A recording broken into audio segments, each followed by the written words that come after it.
Le 7e art. Le cinéma fait trembler la terre entière depuis des générations. Revenons sur les plus gros succès, ceux qui ont rapporté le plus d'oseille. Bien évidemment, la vie est subjective, des personnes peuvent aimer tel film et d'autres non, mais un film qui a marché au box-office ne veut pas dire qu'il est forcément bien, et vice-versa, hein. On se souvient de Babylone qui a floppé au cinéma. Mais bon, pour ce classement, je me suis référé au box-office, donc c'est le classement des meilleurs films qui ont rapporté le plus d'argent, et j'ai commencé à la 20e place, parce qu'il y en a 50, ce serait beaucoup trop long, et c'est pas forcément utile de les citer. En 20e position, on retrouve un film qui nous a hantés.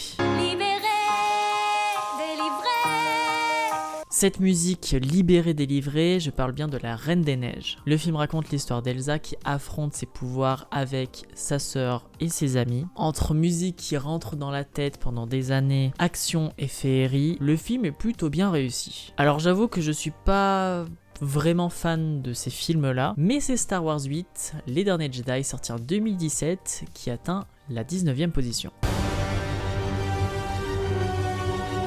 Laisse mourir le passé. Tue-le. La résistance dirigée par Leia se fait poursuivre tout au long du film, et Rey cherche à maîtriser ses pouvoirs de la force. Aussi, elle tente de chercher Luke Skywalker. Ah là, ça me plaît. Là, je suis content. Pour la 18e position, on retrouve le film de Ryan Coogler, Black Panther de 2018. Mon fils, c'est ton heure à présent.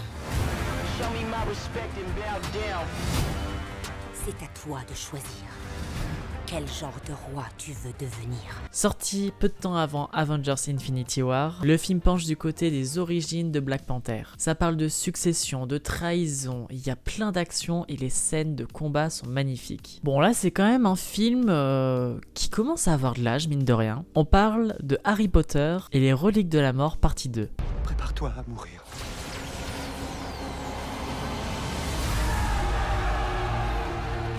Alors c'est pas le meilleur de la série de films, je suis d'accord, mais c'est pas le pire non plus. Il a l'audace de raconter des choses plus dures, plus sincères, et des scènes qu'on n'avait pas forcément vues dans les précédents opus. Alors en 16e position, on a un film beaucoup plus récent, sorti en 2023, Super Mario Bros, le film.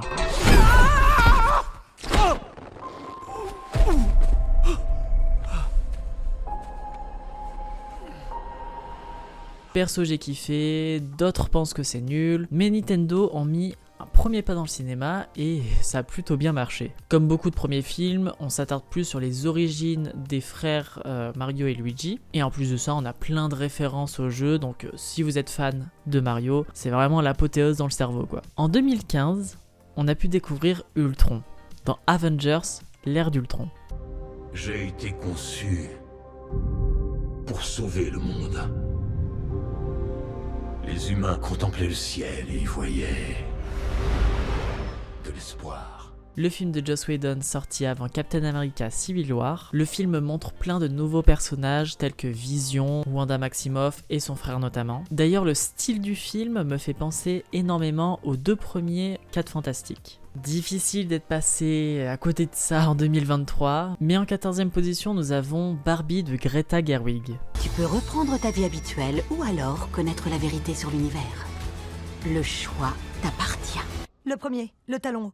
Non, t'as envie de savoir, ok? Recommence. Première fois qu'on voit Barbie en live action au cinéma, le côté fun avec un vrai fond de société est plutôt cool et ça a permis de se démarquer des autres. Et aussi il y a l'effet Barbenheimer qui sont sortis en même temps. Oui, cette fois-ci elle est libérée. Oui, cette fois-ci elle est délivrée. On retrouve La Reine des Neiges 2. Il était une fois, loin d'ici, au plus haut de la pointe nord, une forêt enchantée. T'es allé dans une forêt enchantée? Oui, c'était un endroit magique. Bon, cette fois-ci, Elsa, elle devient un peu ma boule, elle entend des voix et elle recherche cette voix. Elle va partir avec ses amis et sa sœur pour retrouver le passé de ses parents. Rare film où le second film est meilleur que le premier. Ah, notre Tom Cruise national, ça fait plaisir. En 12e position, on retrouve Top Gun Maverick. On y va dans 3, 2, 1.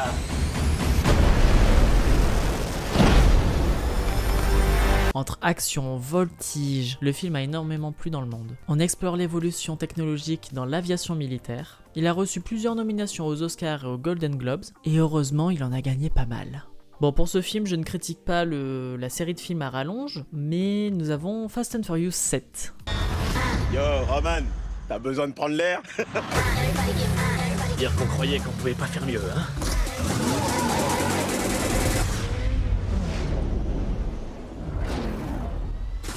Le film prend un ton un peu plus personnel suite à la mort de Paul Walker, l'un des personnages principaux. La musique et la scène d'adieu restent un très bel hommage à l'acteur. On rentre dans le top 10 avec 5 millions de dollars d'écart avec son prédécesseur. Nous retrouvons Avengers.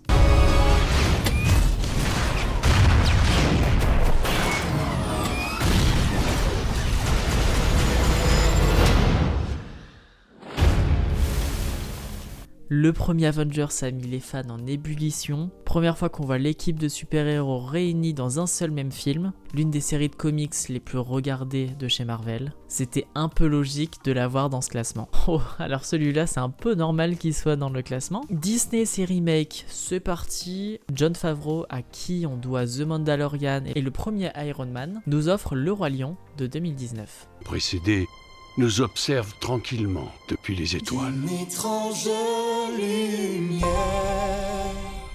parfaite harmonie, vit un moment royal.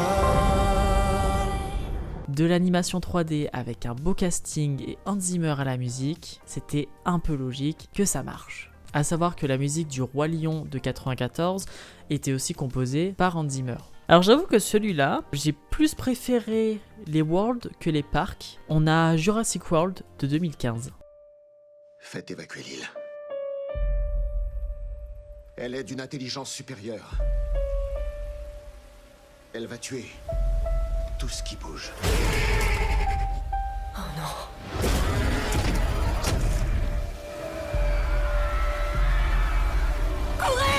La suite des films de Steven Spielberg et non pas le remake nous offre une bonne intrigue et des scènes spectaculaires. Même si mon préféré entre les trois reste Fallen Kingdom, dans Jurassic World on retrouve en fait des dinosaures qui sont génétiquement modifiés et créés à base d'ADN. Dans le premier on suit deux frères qui sont perdus dans le parc et ils vont tomber nez à nez avec le dinosaure le plus dangereux du parc. Alors là, il y a un fossé énorme entre les deux films. Il y a 300 millions qui les séparent entre Jurassic World et Spider-Man No Way Home. Eh oui, messieurs, dames, Spider-Man n'est autre que Peter Parker. Écoutez, je n'ai pas tué Mysterio. Ce sont les drones. Ces drones, ce sont les vôtres. La hype sur ce film était tellement grande. L'idée de retrouver les trois Spider-Man réunis pour combattre plusieurs méchants. Le multivers a réussi à nous montrer de belles cascades et de beaux combats. Bon là on parle plus sérieusement. J'ai pas envie de blaguer. Parce qu'on parle du meilleur film Avengers quand même. Avengers Infinity War. La fin est proche.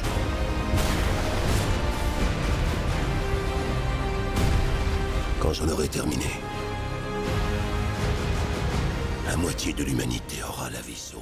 Réalisé par Anthony et Joe Russo, cette fois-ci on retrouve l'équipe des Avengers face à la grande menace Thanos. Vraiment je ne reproche rien au film, il est tellement cool, il est génial, c'est vraiment mon film Marvel préféré all time. Il y a de l'action, Captain America qui est trop badass avec Thor, avant qu'il devienne ce qui est devenu dans Thor Love and Thunder. Mais le cliffhanger à la fin nous a mis tous l'eau à la bouche, et l'attente d'un an pour avoir Endgame était trop long. Pendant un an, les fans Marvel ils étaient comme ça, genre ils pouvaient plus là. En 5ème position, on a le premier film Star Wars de la postlogie.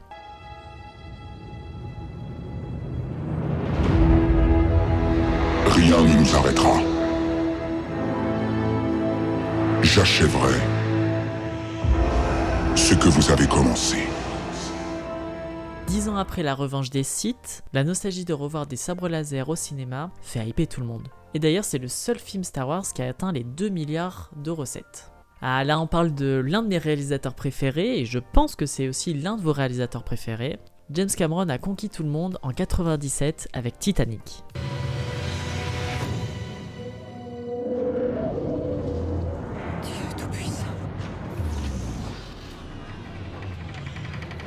Il sort enfin son projet qu'il a mis tant de temps à faire. Il a dû explorer le Titanic 33 fois pour être le plus réaliste possible. Titanic à l'époque était premier du box-office avant de se faire détrôner par James Cameron en personne.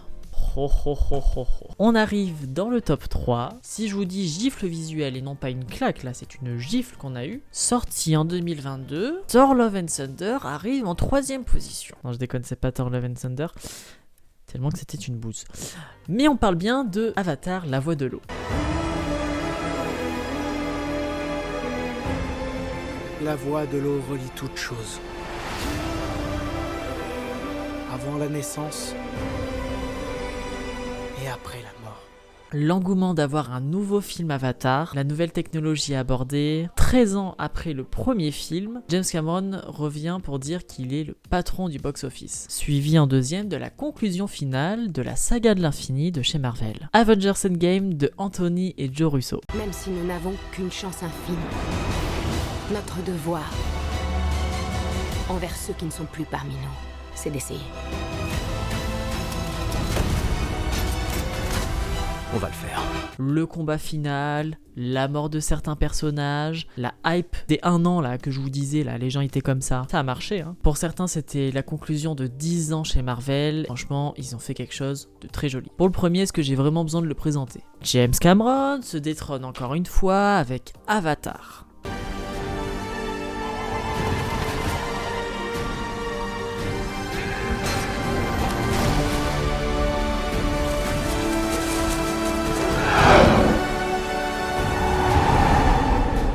En 2009, le film sort. Personne connaît Avatar, des personnages bleus, aucun livre dessus, rien. C'est le pari que James a fait et ça a plutôt bien marché. Et c'est notamment les scènes de voltige et de paysage qui ont captivé les spectateurs. Pour 2009, c'était fou. Voir cette technologie sur grand écran. Et c'est surtout une énorme prise de risque de James Cameron et les studios. Et finalement, ça a plutôt bien marché parce qu'il est premier.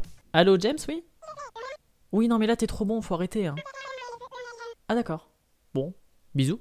Il a dit que je devais aller me faire foutre. J'avoue que normalement ça serait Avengers Endgame qui serait premier, mais Avatar est ressorti au cinéma en Chine et ça a rajouté beaucoup de millions de dollars, fait qu'il est repassé premier. J'espère que cette vidéo vous a plu. On se retrouve pour la prochaine vidéo. Je vous fais de gros bisous. Passez de très belles fêtes de fin d'année et à la prochaine.